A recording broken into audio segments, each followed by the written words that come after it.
बिस्मिल्लाहिर्रहमानिर्रहीम और अस्सलाम वालेकुम। 23 जुलाई और पाकिस्तान में बुध की रात। आज की अहम तरीन खबरों में सबसे पहले इमरान खान को ठोक दो, फौज हमारे साथ है, कुछ नहीं होगा, डरने की जरूरत नहीं है। मैं फिर कहता हूं, इमरान खान को ठोक दो, इस मौके को जाया मत करो। जजेस को कटहरे में लाओ ताकि वो इमरान खान को रिलीफ ना दे सकें। ये कहना है नवाज शरीफ का शहबाज शरीफ को, और साथ बैठी मरियम नवाज अपने बाप को बता रही हैं कि ये करेंगे नहीं, ऐसा मुझे इन पर शक है, ये आपसे झूठ बोल रहे हैं। मतलब कि शहबाज शरीफ और दूसरे आपसे झूठ बोल रहे हैं। ये एक बॉम्बशेल स्टोरी है जो ब्रेक की है हमारे सामने फहद शहबाज साहब ने। स्टोरी असल में हनीफ कमर साहब की है, लेकिन उसे हमारे सामने लेकर आए हैं फहद शहबाज। क्रेडिट जाहिर है हनीफ कमर का है स्टोरी का, क्योंकि वो इस वीडियो कॉन्फ्रेंस में मौजूद थे। जी हां, आप दुरुस्त सुन रहे हैं, वो चशमदीद गवाह हैं जहां पर नवाज शरीफ ने यह कहा कि इमरान खान को ठोक दो। इसके क्या मतलब है ये हम सबको पता है, पंजाबियों को तो इसका बहुत अच्छी तरह से पता है कि ठोक दो का मतलब क्या होता है। बहरहाल इस खबर के ऊपर पूरी तफसील से बात करते हैं, फिर और भी कुछ अहम खबरें हैं जो आपसे शेयर करनी है। तो हनीफ कमर एक मोतबर जर्नलिस्ट है लाहौर से, उन्होंने ये खबर दी कि 9 मई के वाक़े के फौरन बाद 10 मई को नवाज शरीफ, शहबाज शरीफ, मरियम नवाज और मुस्लिम लीग नवाज के वकला वो एक मीटिंग कर रहे थे। हंगामी एमरजेंसी मीटिंग थी ये मीटिंग। जाहिर है पाकिस्तान के अंदर भी इसमें लोग थे, और नवाज शरीफ लंदन से वीडियो कॉल के कह लें, कॉन्फ्रेंस के जरिए कह लें, जूम कह लें, उसके थ्रू इस मीटिंग में शरीक थे। उसमें नवाज शरीफ साहब ने कहा कि ये जो 9 मई का वाक़या है ये बहुत ही बेहतरीन मौका है, अब मौका ज़ाया मत करना, इमरान खान को ठोक दो। जी हाँ, उन्होंने कहा घबराने की ज़रूरत नहीं है, फौज हमारे साथ है, पूरी तरह से फौज हमारे साथ है, घबराने की जरूरत नहीं है, इमरान खान को ठोक दो। अगर ये मौका भी जाया कर दिया तो फिर हमारे हाथ कुछ नहीं आएगा। फिर उन्होंने कहा कि जजेस इनको रिलीफ दे देंगे, मुझे शक है, इसलिए जजेस के गलों में भी पटे डालकर उन्हें भी कटहरे में लाओ। और साथ बैठी मरियम नवाज साहबा ने कहा कि मैं आपसे सच बोलूंगी अब्बाजान, ये लोग आपको झूठ बोल रहे हैं कि हमने तमाम इंतजामात कर लिए हैं, क्योंकि तब तक तकरीबन कोई 18 घंटे 20 घंटे इस मीटिंग के वक्त तक हो चुके थे। 9 मई के वाक़े को या 24 घंटे हो चुके थे। तो मरियम साहबा ने कहा कि ये जो कुछ आपको बता रहे हैं कि हमने इंतजामात किए, इन्होंने नहीं किए, ये झूठ बोल रहे हैं, और इमरान खान इस बार भी इनके हाथ से निकल जाएगा। उस पर नवाज शरीफ साहब ने कहा कि शहबाज शरीफ को मुखातिब करके कहा कि आपको नहीं पता कि हम पुलिस से क्या क्या काम ले लेते थे, हम कितने बड़े बड़े उनसे काम करवा लेते थे। यहां पर मेरा ख्याल है वो हवाला दे रहे हैं जो पुलिस मुकाबले करवा के वो लोगों को कत्ल करवाते थे, जिसकी सब एविडेंस और रिपोर्ट्स हाई कोर्ट्स और हर जगह पर जमा है। सब्जादार का वाकया हो, बल्कि बहुत सारे पुलिस बाद में अफसरान ने तो खुद आकर मीडिया पे बयान दिया था कि उनसे ये कत्लो गारत शहबाज शरीफ ने करवाई थी, और कई फिर इस सारे काम के अंदर खुद भी मेरा ख्याल उनकी भी कत्लो गारत हुई, और बहुत सारे उनको कीमतें अदा करनी पड़ी। कई पुलिस अफसरान को मुल्क छोड़ना पड़ा, कईयों को जेलों में जाना पड़ा, तो बहुत कुछ हुआ, और वो माजी में शहबाज शरीफ के तमाम किस्से बता चुके हैं। तो नवाज शरीफ साहब ने वहां कहा कि आपसे तो कुछ होता ही नहीं है, आपको याद नहीं हम पुलिस से कैसे कैसे काम करवा लेते थे। तो मैं एक बार फिर कहता हूं कि इसका मुकम्मल बंदोबस्त करो और इमरान खान को ठोक दो, और तहरीक इंसाफ को। और इस वक्त सबसे उनका अहम जुमला था मिलिट्री, फौज हमारे साथ है, कुछ नहीं होगा, घबराने की जरूरत नहीं। आपको लग रहा होगा I am making this all up, आपको फहद शहबाज साहब की जुबानी सुनवा देते हैं। सबसे पहले ये जहन में रखिए कि फहद शहबाज जो है वो बिल्कुल भी प्रो पीटीआई जर्नलिस्ट नहीं है, वो एक न्यूट्रल जर्नलिस्ट हैं। अक्सर क्रिटिकल भी होते हैं पीटीआई के ऊपर, रादर ज़्यादा क्रिटिकल होते हैं मैं ये कहूँगा। फिर टेलीविजन भी ऐसा नहीं है, आजकल तो खैर कोई भी टेलीविजन ऐसा नहीं है, लेकिन टेलीविजन भी दुनिया टीवी है, उस पर भी आप इल्ज़ाम नहीं लगा सकते कि वो प्रो पीटीआई है। तो इन हालात के अंदर फहद शहबाज इस स्टोरी को जब ब्रेक कर रहे थे तो स्टोरी कितनी अहम और ब्रेकिंग थी कि आप सोच लीजिए कि उन्होंने लाहौर में अपने चैनल तक पहुंचने का भी इंतजार नहीं किया, और गाड़ी में बैठे ही इस स्टोरी के ऊपर वीडियो रिकॉर्ड करवाई। वो क्या कह रहे हैं ये जरा सुनिए। शिव साहब कह रहे थे बार बार कि फौज आपके साथ है, आप क्यों डरे हुए हैं, आपसे मैनेज नहीं हुआ, हमें बताएं, हमने कैसे मैनेज किया था, करें। और शिव साहब आपको तो पता है हम क्या क्या काम पुलिस से ले लिया करते थे जो उनकी कैपेसिटी से भी बड़े हुआ करते थे। ये भी उन्होंने साथ कहा कि पुलिस को आप टैकलिंग कर रहे हैं, आप डरे हुए बैठे हैं। मैं आपको यकीन दहानी से बता रहा हूँ, मैं आपको बार बार बता रहा हूँ, फौज हमारे साथ है, आपको परेशानी लेने की जरूरत नहीं है। और सबसे एम्फसाइज लोगों ने किया अपनी कानूनी टीम को जो आड़े हाथों लिया, वो इस बात पर लिया कि आप जजेस का कुछ नहीं कर पाए, और रिपोर्टेडली जो चीज़ें सारी। और उनका ये कहना है कि जो जजेस इमरान खान के बयानिए के हामी जजेस हैं बकौल नवाज शरीफ, उनका आप कुछ नहीं कर पाए। उन जजेस का जब आप कुछ नहीं कर पाए तो आप इस नतीजे पे पहुंचेंगे शहबाज शरीफ साहब, अगर आप ये सारी चीज़ें नहीं करेंगे और इमरान खान का बंदोबस्त नहीं करेंगे और इमरान खान को नहीं ठोकेंगे। ये लफ्ज़ हनीफ कमर साहब का दावा है कि 3 से 4 दफ़ा नवाज शरीफ साहब ने इमरान खान साहब के लिए यूज़ किया कि अगर आप नहीं ठोकेंगे, अगर आप इसको नहीं ठोकेंगे तो जजेस को नहीं कटहरे में लाएंगे। कटहरे का लफ्ज़ जजेस के लिए यूज़ किया, ठोकने का लफ्ज़ इमरान खान साहब के लिए यूज़ किया। तो इस सारे मंजरनामे को देखते हुए बड़ी आसानी से अब ये समझा जा सकता है कि ये प्लान जो एग्जीक्यूट हो रहा है पीडीएम के पीछे जो ब्रेन है नवाज शरीफ साहब का, मुतहर्रिक ब्रेन इस वक्त है वो। सुन लिया आपने। ये अब चशमदीद गवाह मौजूद हैं। हनीफ कमर, गालिबन हुआ ये होगा कि किसी वकील के साथ वो बैठे होंगे, ये मेरा अंदाजा है, क्योंकि हनीफ कमर कह रहे हैं कि मैं बैठा हुआ था। जाहिर है वो खुद नहीं इस मीटिंग में थे, लेकिन जो कोई मीटिंग में था उसके वो पास बैठे हुए थे। जैसे मैं अपने कंप्यूटर पर अगर ऑनलाइन मीटिंग कर रहा हूं और कोई मेरे पास बैठा हुआ है तो वो जाहिर है सब कुछ सुन रहा है, सब कुछ देख रहा है। तो हनीफ कमर ये कह रहे हैं कि मैंने अपनी आंखों से देखा वीडियो जो कॉन्फ्रेंस थी और कानों से सुना जो कुछ नवाज शरीफ साहब ने कहा। अब ये कॉनोटेशन है, जो मीनिंग्स हैं, जो एक्सप्रेशन है ठोक दो, वो सबको पता है कि ठोक देने का मतलब क्या है। ठोक देने का मतलब कत्ल कर देना होता है पाकिस्तान के अंदर। और स्पेशली अगर कोई पंजाबी कह रहा है, कोई पठान कह रहा है, तो वो बताएंगे मुझे पश्तो के लोग कि वो ठोक दो को किस कॉन्टेक्स्ट में यूज़ करते हैं। उर्दू स्पीकिंग मुझे खुद बताएंगे, लेकिन नवाज शरीफ भी एक पंजाबी हैं, मैं भी एक पंजाबी हूँ, तो मुझे और पंजाबियों को बहुत अच्छी तरह से अदराक है। शायद हमारी जो आप ये कहेंगे इंग्लिश मीडियम क्लास है उनको नहीं पता होगा, लेकिन जो उर्दू मीडियम लोग हैं या गली मोहल्ले के मामलात को समझते हैं उन्हें बहुत अच्छी तरह से पता है कि ठोक दो का मतलब क्या होता है। तो ये वाज़े पॉलिसी थी। इमरान खान पहले दिन से बता रहे थे कि ये लंदन प्लान है, अब ये आश्कार हो गया, कोई और नहीं कर रहा। और मजे की बात यह है कि जर्नलिस्ट भी ऐसे हैं जिन पर आप प्रो पीटीआई का इल्ज़ाम बिल्कुल नहीं लगा सकते। थोड़ा बहुत लगा सकते हैं तो ये लगा सकते हैं कि वो जर्नलिस्टिकली, मैं उनको लफाफा जर्नलिस्ट नहीं कह रहा, ये दोनों मेरे ख्याल में अच्छे जर्नलिस्ट हैं, तो जर्नलिस्टिकली वो लाहौर में रहते हैं, तो उनके ऊपर जाहिर है जर्नलिज्म के हिसाब से थोड़ा बहुत जो दबाव होगा वो नून लीग की तरफ से ही होगा। मीन झुकाव नहीं मैं कह रहा, दबाव कह रहा हूं, तो वो उधर से ही होगा। तो उनको कभी भी प्रो पीटीआई जर्नलिस्ट नहीं कहा जा सकता। और अब हनीफ कमर इसकी गवाही दे रहे हैं कि ये सब कुछ मेरी आंखों के सामने हुआ। तो ये जो नवाज शरीफ साहब बहुत ही भोले से बन के मास्क यहां पर चढ़ाकर फिरते रहते हैं गोल गोल से, आप गौर कीजिए कि ये इमरान खान के कत्ल की दावत दे रहे थे अपनी पार्टी को और कह रहे थे कि ठोक दो। जाहिर है इस जब ये खबर फहद शहबाज ने रिपोर्ट की, फहद शहबाज सोशल मीडिया पर बड़े एक्टिव भी हैं और उनकी जो न्यूज़ स्टोरीज हैं वो काफ़ी ट्रैक्शन भी लेती हैं। वो क्योंकि उनका जो अंदाज़ है वो इस तरह का है कि वो सवाल रिपीट बहुत करते हैं, और जब सवाल बहुत रिपीट करते हैं तो अक्सर जो पॉलिटिशियंस हैं वो उनके सवाल की रेपिटेशन में कई दफ़ा झुंझला जाते हैं, कई दफ़ा गुस्सा कर जाते हैं, और उसमें उनको ऐसा वो जुमला दे देते हैं जो उनकी स्टोरी को चार चांद लगा देता है। नईम अशरफ भट्ट साहब में भी यही क्वालिटी है, एयरवाई पे वो काम करते हैं, फहद शहबाज काम करते हैं दुनिया टीवी के ऊपर, दोनों में ये क्वालिटी है। और मुझे शर्फ ये है कि मैं इन दोनों के हाथों से बच निकला था। इन दोनों ने मेरा इंटरव्यू किया था और इन दोनों के हाथों से मैं बच निकला, ऐसा कोई जुमला इनको नहीं मिला था। बहरहाल हैं दोनों के दोनों बहुत ही कारआमद सहाफ़ी। तो अब इस सारी स्टोरी के बाद ये बात तो तय हो गई कि ये लंदन प्लान था, नवाज शरीफ और उनकी बेटी शामिल थे। ये जो कुछ 9 मई के अंदर हुआ, अब मैं नहीं, आप नहीं, कोई और नहीं, एक इंडिपेंडेंट सहाफ़ी इस सारी बात की तौसीक कर रहा है, गवाही दे रहा है, बता रहा है। ये बात अलग है कि स्टोरी जब वायरल हो गई तो फिर जाहिर है प्रेशर आया होगा। मैं ये नहीं कह रहा आया है, मैं कह रहा हूँ आया होगा, ये मेरा तज्जिया है। क्योंकि उसके बाद फिर हनीफ कमर साहब और फहद शहबाज साहब को 15 मिनट की एक नई वीडियो करनी पड़ी, या उन्होंने की, और जिसमें ठोक दो के लफ्ज़ का एक्सप्लेन किया गया कि वो क्या है। उसमें फिर हनीफ कमर साहब ने कहा कि मेरा नहीं ख्याल कि ठोक दो का मतलब मार देना था, मेरा ख्याल है कि उसका मतलब बंदोबस्त था। जिस पर फहद शहबाज साहब ने उनसे पूछा कि आप क्या हतमी तौर पर कह सकते हैं कि ठोक दो का मतलब बंदोबस्त था? उन्होंने कहा नहीं, मेरा तज्जिया ही है, मैं कह तो नहीं सकता। उन्होंने कहा लेकिन आप कायम है कि लफ्ज़ ठोक दो इस्तेमाल हुआ था? उन्होंने कहा जी बिल्कुल हुआ था, और मैंने जो जो बात की मैं उसके ऊपर कायम हूँ। तो प्रेशर के बावजूद जो सच था, जो ट्रुथ था, वो आप सबके सामने है। तो इससे अब हमें ये वाज़ेह हो गया कि ये सब कुछ फील्ड मार्शल साहब के साथ, अगर ट्राइका जो है वो नवाज शरीफ, मरियम नवाज और फील्ड मार्शल हैं, और ये जाहिर है सब कुछ मिल मिला के 9 मई में किया गया, और इमरान खान और उनकी पार्टी के साथ जो कुछ किया गया वो आपके सामने है। आगे चलते हैं ज़रा, इससे अगली खबर आपके सामने रखेंगे। आज इमरान खान साहब ने ट्वीट किया है। ट्वीट क्या किया है, दिल ही चीर दिया है तमाम के तमाम पाकिस्तानियों का और शायद पूरी दुनिया के मुसलमानों का। इमरान खान साहब ने अपने ट्वीट में ये बताया कि उनको उस सख्त तरीन जेल का सामना है जो पहले किसी पाकिस्तानी को, सियासतदान को खुसूसी तौर पर उसका सामना नहीं रहा। उन्होंने कहा कि मैं सख्त तरीन जेल काट रहा हूँ, लेकिन सिर्फ अपने कौम के वकार और खुददारी के लिए और असूलों पर सौदा ना करने पर। लेकिन एक बात जो उन्होंने उसमें बताई, मेरा तो उससे दिल चीरा गया है। उन्होंने कहा कि पानी में मट्टी मिलाकर मुझे दी जाती है, गंदा पानी दिया जाता है वज़ू करने के लिए ताकि वज़ू ना किया जा सके।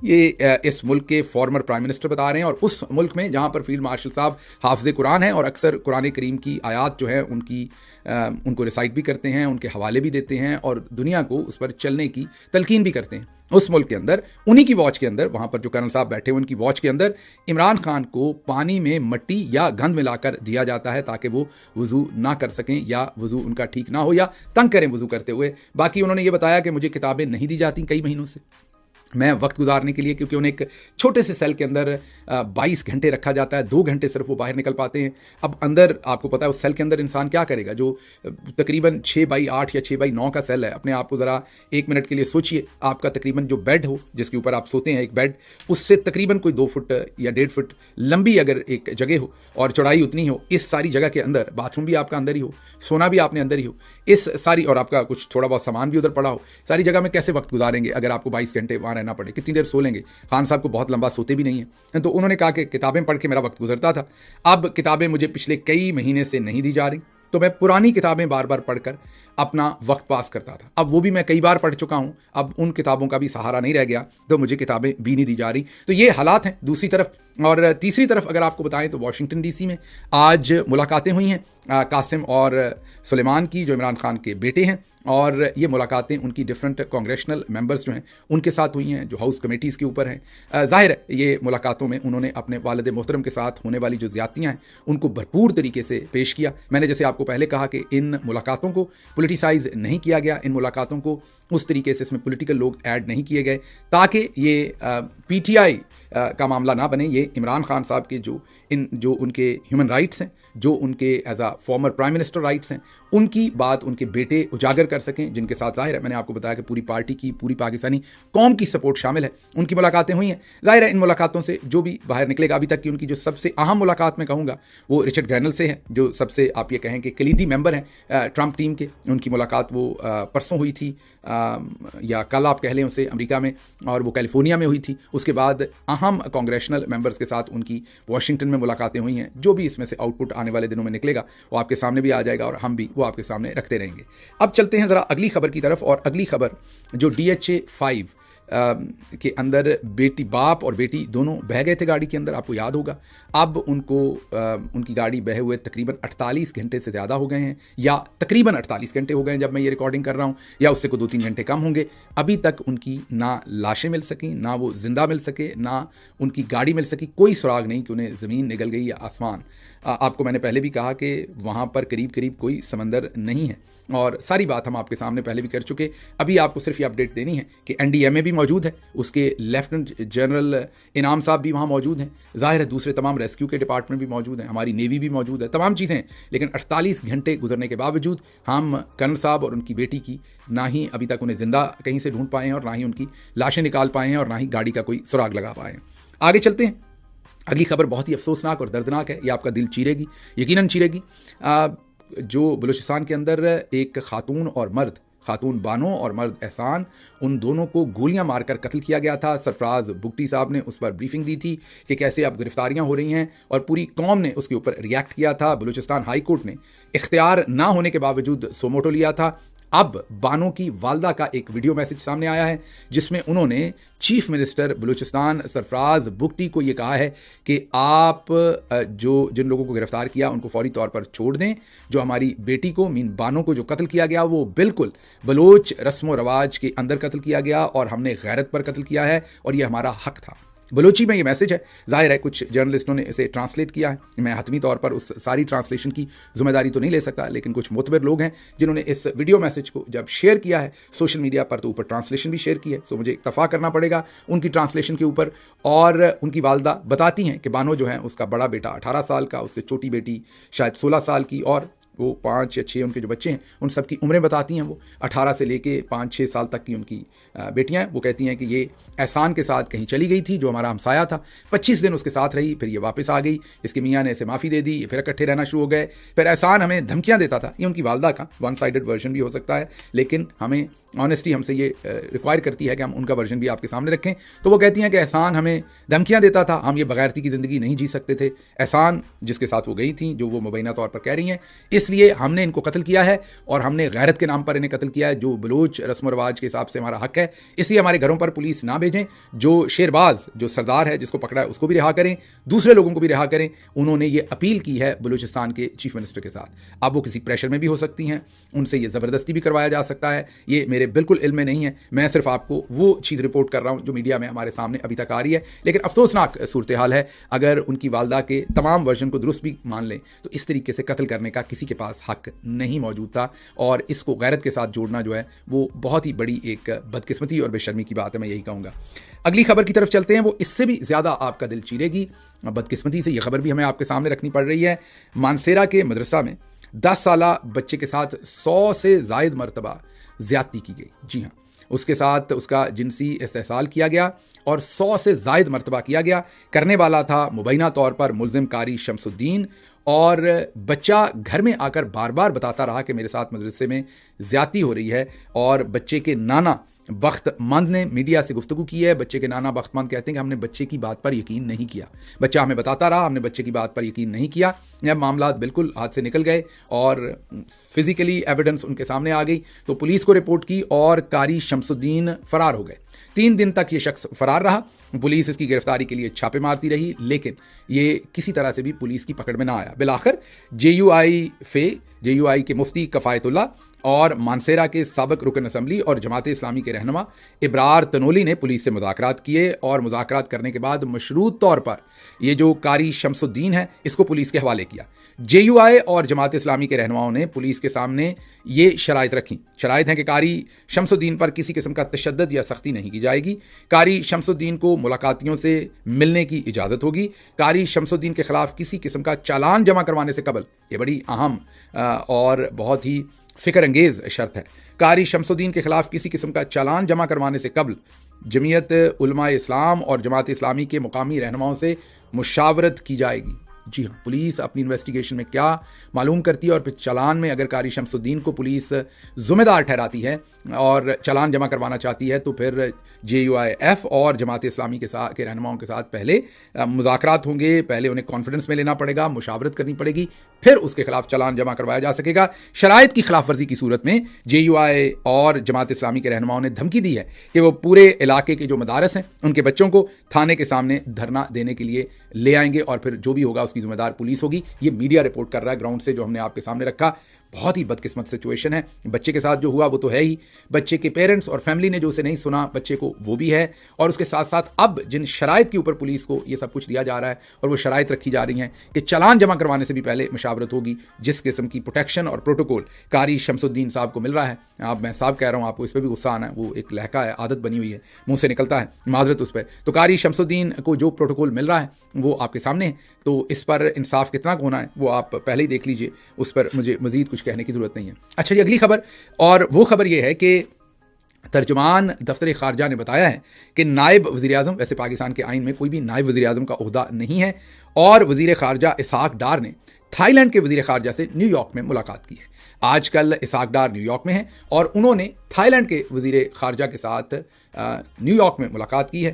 थाईलैंड में भी आपको पता है कि जो वहाँ के साहब बहादुर हैं, जो वहाँ के चौधरी साहब हैं, वो भी अक्सर हुकूमतों को गिराते शराते रहते हैं और मर्ज़ी के लोगों को लगाते रहते हैं। बहरहाल खूब गुजरेगी जब मिल बैठेंगे दीवाने दो। तो वहाँ के वज़ीर खारजा और हमारे वज़ीर खारजा मिले हैं न्यूयॉर्क में। लेकिन यहाँ इंपॉर्टेंट बात क्या है, आपने अब थाईलैंड के ऊपर थोड़ी सी नज़र रखनी है। आज के बाद थाईलैंड को इंपॉर्टेंस देना शुरू कीजिए। कुछ लोग तो खैर काफ़ी इंपॉर्टेंस पहले ही देते हैं for all the wrong reasons, लेकिन आपने for all the right reasons भी अब थाईलैंड को खुसूसी इंपॉर्टेंस देनी है। वजह उसकी ये है कि बाजी मरियम भी जापान जाते हुए हमने आपको ये एक्सक्लूसिव स्टोरी दी थी जो सिर्फ हमारे पास थी और अभी भी है। हम आपको बता रहे हैं कि उन्होंने 15 अगस्त को पाकिस्तान से उनका जाने का प्रोग्राम है। ज़ाहिर महीना हमारे पास उसकी तमाम इन्फॉर्मेशन मौजूद है कि वो कैसे कैसे जाना चाहती हैं। तो 15 अगस्त को उन्होंने पाकिस्तान से जाना है और 2 दिन के लिए वो थाईलैंड में रुकना चाहती हैं। तो पहले मरियम साहबा का इतना फोकस थाईलैंड के ऊपर, और उसके बाद इसहाक डार साहब का न्यूयॉर्क में थाईलैंड के फॉरेन मिनिस्टर के साथ मिलना। मेरे पास ये तला नहीं कि क्या इंटरेस्ट डेवलप हो गया थाईलैंड में, कौन सी ऐसी इंडस्ट्री है जो थाईलैंड के पास है जो ये भी लगाना चाहते हैं या जिस पे इनका भी इंटरेस्ट है, लेकिन है तो कोई ना कोई ज़रूर इंटरेस्ट। इस पर आप नज़र रखिएगा। मुझे यहाँ से इजाज़त दीजिए। अल्लाह आपका हामी और नासिर हो। पाकिस्तान जिंदाबाद।